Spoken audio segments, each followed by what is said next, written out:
It is still too early to tell what economic impact the most recent Olympic Games will have in South Korea. We spoke to an economist who was an outspoken critic of Boston's bid for the 2024 Summer Games. He says cities often fail to consider all of the costs associated with hosting. We don't want all of the commotion. We don't want the disruption. We don't want the dislocation. And we don't want the financial burden of hosting the games. While there are many risks to hosting, ZIMBALIST believe Los Angeles may face fewer costs because it already has the infrastructure to support the Games. The Olympics aren't always an economic win for the host country. Human rights advocates say they can also be bad news for marginalized communities. Last year, the International Olympic Committee made changes to its contract with host cities. It is now including an anti-discrimination pledge, as well as a commitment to protect human rights. This comes after reports of forced evictions, labor violations, and the removal of homeless communities in previous games. Some Los Angeles advocates are concerned about the impact of the 2028 Olympic Games on the homeless community here.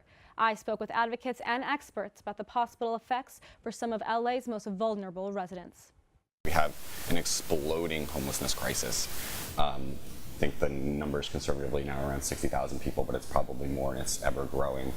Johnny Coleman is part of an organization called NOLYMPICS LA. The group believes the Olympic Games could make problems LA faces much worse. We feel like all those problems, as we've seen in basically every other modern Olympics, gets exacerbated.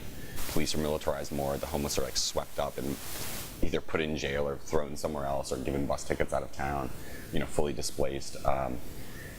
And there's really no reason to risk that much as a community and also not getting anything in return that's meaningful. NOLYMPICS is fighting to get local politicians to reject the LA bid before 2028, but one expert I spoke to thinks that's the wrong focus.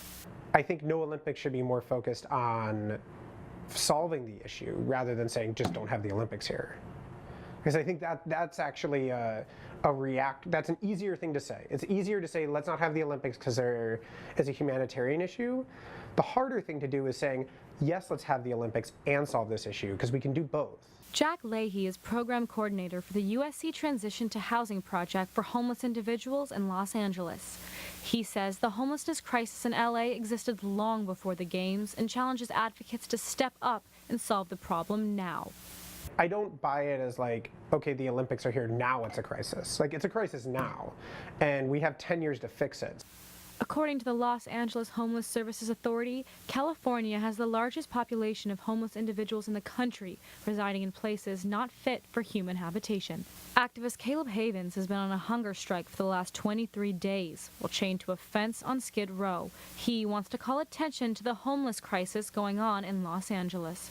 I'm looking for a solution before then, whether or not the Olympics comes. I think this city has its priorities a little messed up. If in the equation we're going to lose money on a venture, money that should be going towards helping to displace the people who are probably going to be displaced further if the Olympic is handled the way it's been handled in other cities with a large homeless population.